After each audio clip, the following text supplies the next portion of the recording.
Good evening, you're watching Estuary News. Coming up, we meet Donny, abandoned in Cottingham and looking for a new home. And we have another canine looking for a home in Dog of the Week. My guest today is Marie Cross from Humberside Visionette's Breast Cancer Now group, here to talk about their James Bond-themed casino night. Hello, I'm Sarah Jane's Dolly Parton Experience, and you can join me on Estuary TV tonight.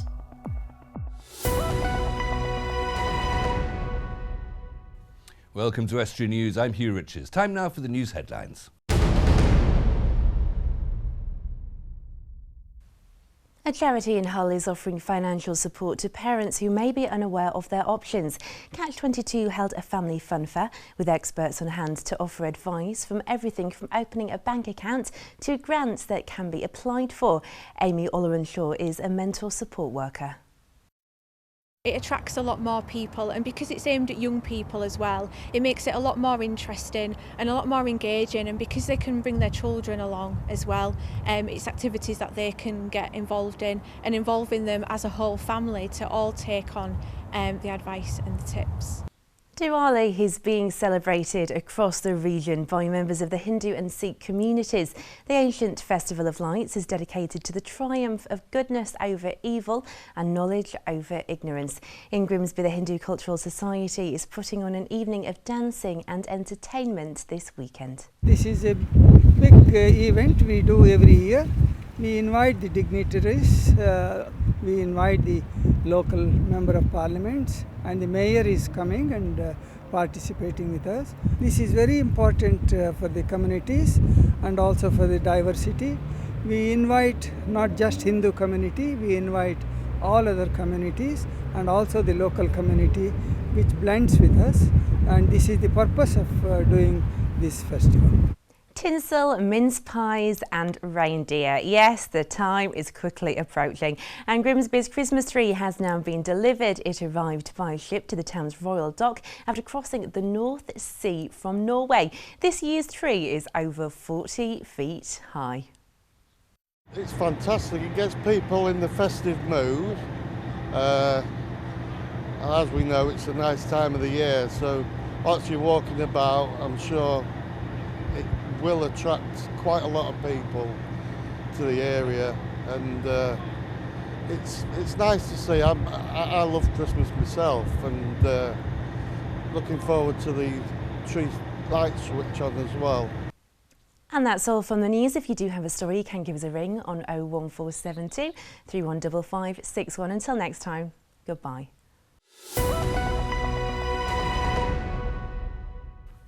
A few weeks ago, the Hull Animal Welfare Trust received an abandoned dog, a lurcher called Donny.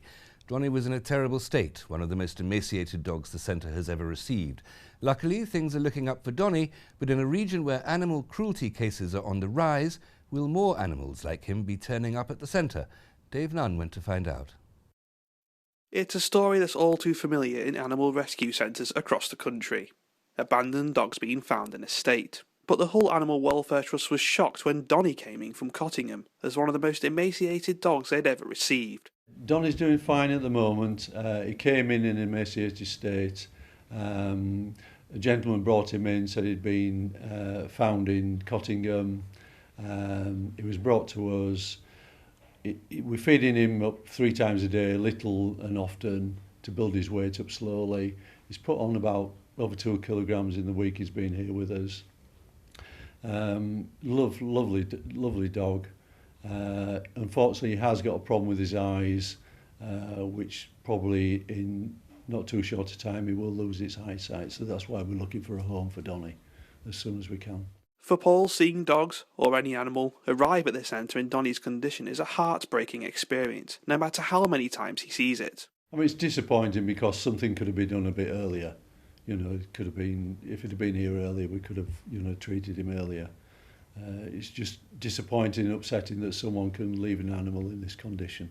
Donny's story comes at a time when animal cruelty cases have been rising nationally. 159,831 cases were investigated in 2014, up from 153,770 the year before, with over 20,000 of them involving deliberate abuse. Locally, Hull in the East Riding has one of the highest rates of animal cruelty in the country, with 49 people convicted of offences last year, with only 6 other regions having higher numbers. For the Hull Animal Welfare Trust, most of the animals they pick up are strays or are abandoned. Not as often. We do obviously get them in conditions such as Donny. But again, that's what we're here for, to care for them and to build them up and find them good homes. I mean, a lot of ours are strays. So we help the council dog wardens find homes. They've got to keep them for 7 days and then they see if we can take them. So they're mainly strays. Obviously other reasons are hardship cases, relationship splits.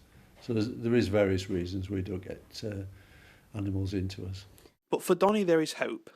Last week a family came to have a look at Donny, with the centre hoping that they will take him and give him a good happy home. And since we filmed that, I'm very happy to say Donny has found a home. If you have a news story for us, then please contact the team and get us via our social media pages or call 01472 31553 or 315561 or send us an email to news@estuary.tv.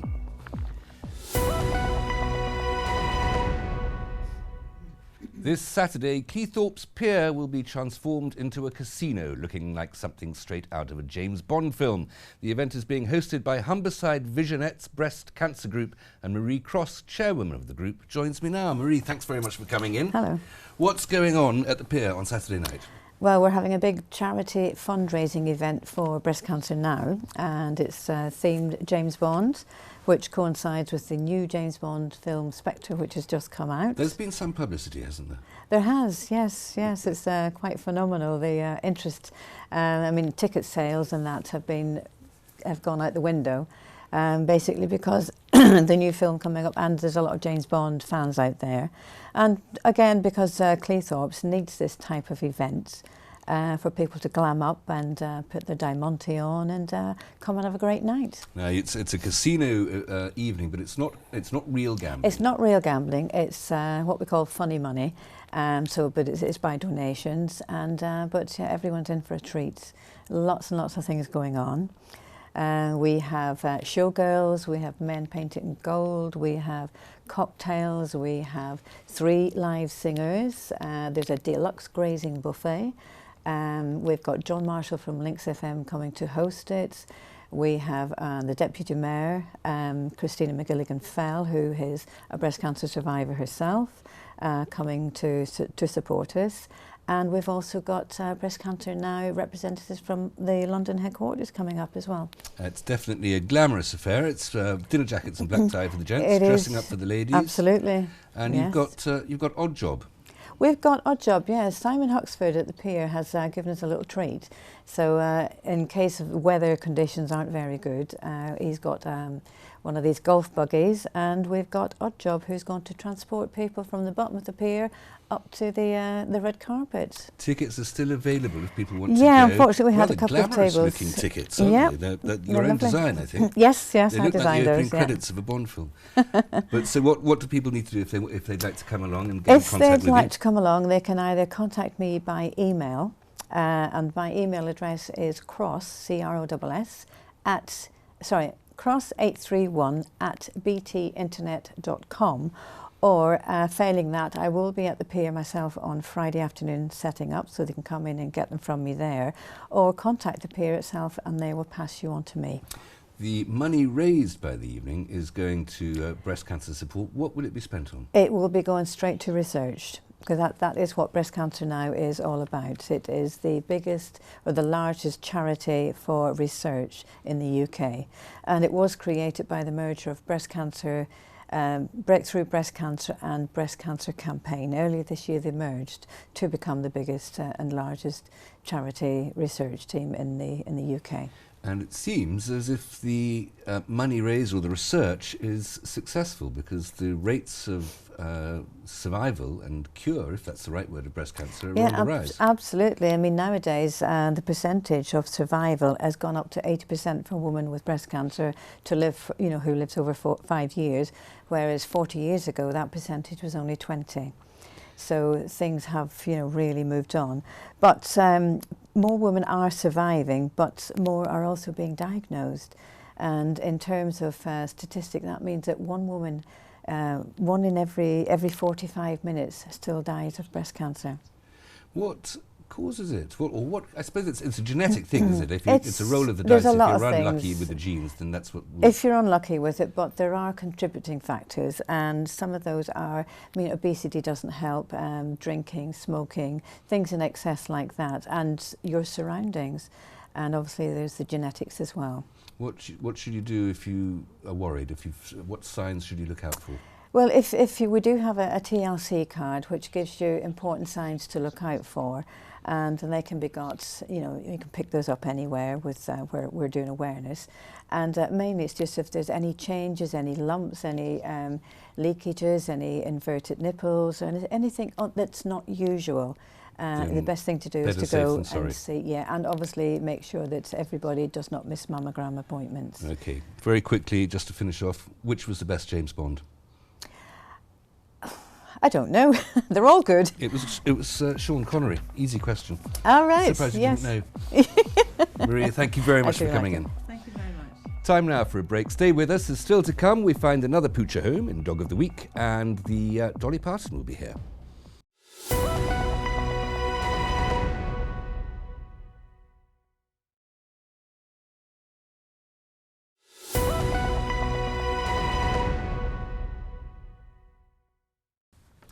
Welcome back. You're watching Estuary News. Still to come, we hope to find another lovable dog a home in Dog of the Week, and we'll have the latest local sports news and results.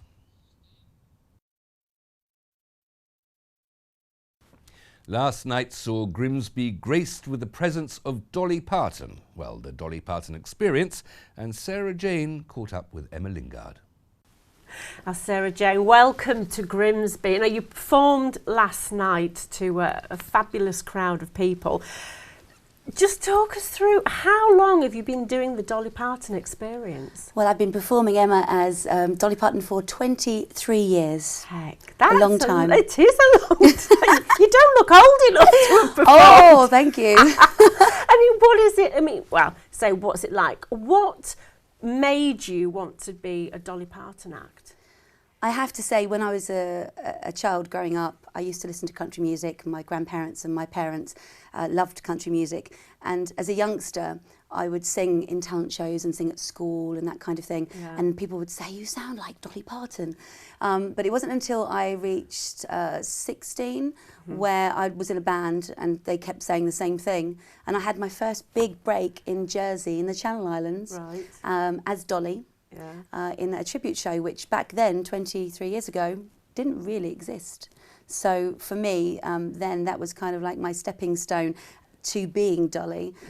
And fortunately for me, I've never not worked as Dolly. I've been full-time as Dolly for all of those years. I mean, that is great, isn't it? Because one thing that you notice, tribute acts seem to be as big as the real stars themselves these days, don't they? Absolutely. We have thousands of people come to see the show in throughout the year, all over the country, all over the UK and in Europe, and all different ages.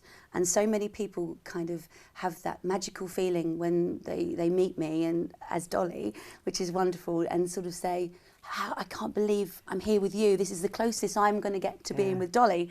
So from my point of view, to bring that magic to somebody's life and to be able to perform the songs they love and I love, and to be doing that for Dolly too is, the biggest gift of all, really, from my point of view. Well, it is though, isn't it? The fact that they treat you as a celebrity in your own right, really, aren't they? We do. It's so funny, Emma. We do a meet and greet after the show from our Country Superstars show, and Andy and I, the other performer in our touring show, we talk to the people, have pictures with people, children, elderly, and we have people crying, we have people so happy, we have people singing to me.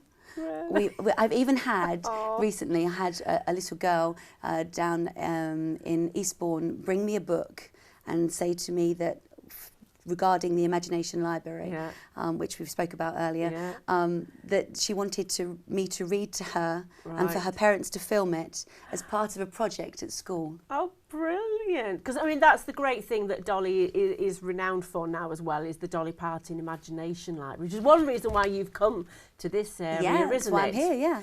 But you know, Dolly herself, you've actually met her, haven't you? I have. I've had the privilege to meet her not twice but 3 times. And I also worked at the O2 twice in London, and I met her there. I was doing the meet and greets before the show, pre-show. So for people that didn't get the opportunity to go and meet Dolly backstage, because Dolly's time is obviously precious, although she's very generous with her time, people were able to come to me and have pictures before they went to see the show, and talk to me and get that whole buzz of, you know, we just kind of met the next best thing to Dolly, you know. I mean, what is she like then? Is she, I mean, she seems so, well, petite is what the thing I see when you see her on the stage. And there's nothing petite about me. Oh no! Or you, obviously. I know. Yeah, well, I could be Dolly Parton, couldn't I? She could be my sister. I can't sing though, I have to say so, and I'm not going to inflict it on you either. I heard you can. Somebody told me you were singing Jolene. Jolene. But you know, this is it. Dolly seems such an infectious person as well. You have to take on all her mannerisms, don't you, when you're on stage performing? I do, and I love it. I love going into Dolly mode. Yeah. I love being able to talk about the things that she talks about that actually means so much to so many people all over the world, because a lot of the songs that she's performed and written are so heartfelt and heartwarming that they relate to millions of people all over the world. You take a song like Coat of Many Colours, you know, about something so precious that her mama made for her, something that money can't buy. Yeah. You talk about something like the song Jolene. Yes. You know, how many women, you know, have been scorned by, you know, their husbands, or, and you know. we'll sing that song with force. They will. Oh, I heard you last night singing it. I did. You were fabulous. Yeah, well, this is it. Her songs guarantee to get you up there and sing, don't they, and join in? They do. The country music, I mean, her songs are, they are fabulous songs. A lot of them have got lovely great driving beats behind them. You know, Blue Smoke from the new Blue Smoke album, which was released only last year. I mean, in our show, for example, we do a rendition of Islands in the Stream, Dolly and Kelly. And I perform, for example, Dumb Blonde, which is one of Dolly's well-known songs. She performed it on Porter Wagoner's show when she was just 21 years old. So I think that in our show we take a trip down memory lane with the music from today and yesteryear. Okay. Well, unfortunately, that's all we've got time for, Sarah Jane. But thank you for talking to us. It's been wonderful. And hopefully we'll get to meet Dolly. Fabulous. Thank you for having me. Thank you. Now, welcome to the studio, Dolly. Thank you very much. Grimsby. Thank you, Emma. Fab concert last night. I know, it was wonderful. It was so wonderful to be here. And when are you back in the area? Well, we're back here in the area in April 2016, which is going to be great. We are at a theatre which is called the Lincoln Theatre Royal. That's right, and that's on 29th of April 2016 with the Country Superstars Experience. Fabulous. Which I host, which is wonderful. Kenny Rogers. Kenny Rogers, and there's also Patsy Cline, Johnny Cash, John Denver, Big Joe Spears, Garth Brooks, all in the show, which is wonderful. I hope you're going to come down and see it. Oh, definitely. That sounds absolutely fabulous. And then August time, you back in Yorkshire? We certainly are. We're very, very privileged to be part of Tribfest, which is going to be wonderful, massive, I hear. We even got our 6-piece band with us on that show, so we're going to look forward to that one too, and that's in August. Brilliant. I say, you look absolutely stunning with your outfit and your hair, and absolutely amazing, and definitely people need to go and see you. Certainly. If you can get along to see the show, it'd be wonderful to have you there. Thank you very much. Oh, it's my pleasure. And if you have a story for us, or if you're a theatre group and you have a production coming up, then please call on 01472 31553 or 315561. Email news@estuary.tv. Visit our social media pages on Twitter or Facebook, and you could find yourselves getting some publicity.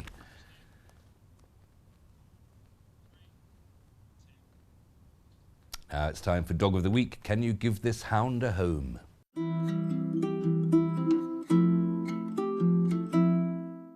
Dog number 061, Max, is a crossbreed. He's been with us for nearly 3 weeks now.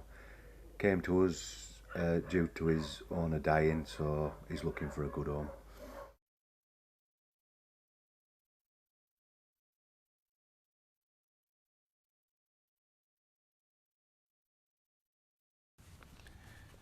Time now for the sports news.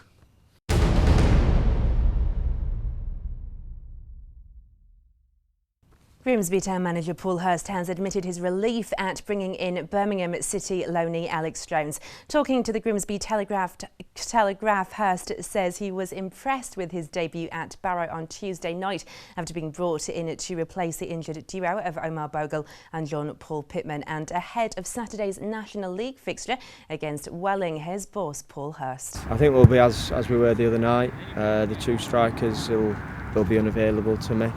I think everyone else is fit and ready, so it's just a case of whether I change the starting lineup or not, or change the 16. You know, I've still got a couple of lads that weren't in that can quite easily come in and make a presence in the team. Hull City's Harry Maguire has told the club's official site he's keen to kick on after making his first league start for the club in their 3-0 victory against Middlesbrough last weekend. Maguire moved to the KC Stadium in summer 2014 from Sheffield United with a loan spell at Wigan Athletic at the end of last season. The 22-year-old now feels his patience is starting to pay off with 8 appearances for the Tigers so far this campaign. And North Ferriby United goalkeeper Adam Nicklin is likely to miss his second game in a week when they travel to Curzon Ashton on Saturday. Nicklin's ankle injury means that Tom Nicholson is again likely to step in for the game against the 10th place side. And that's the latest from the sport.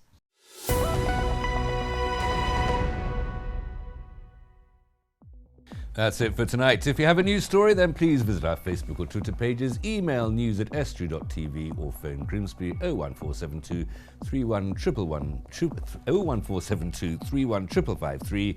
Until tomorrow, good evening.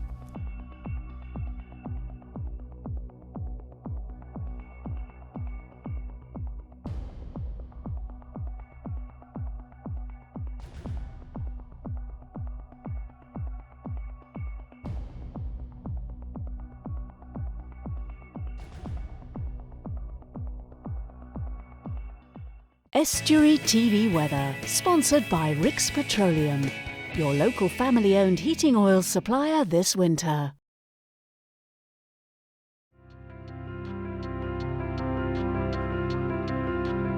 Hello and welcome to Estuary TV's weather. Friday will see sunny spells and blustery showers, feeling much colder though with strong winds and maximum temperatures of 9 degrees. Saturday will be windy with early showers and then some heavy rain.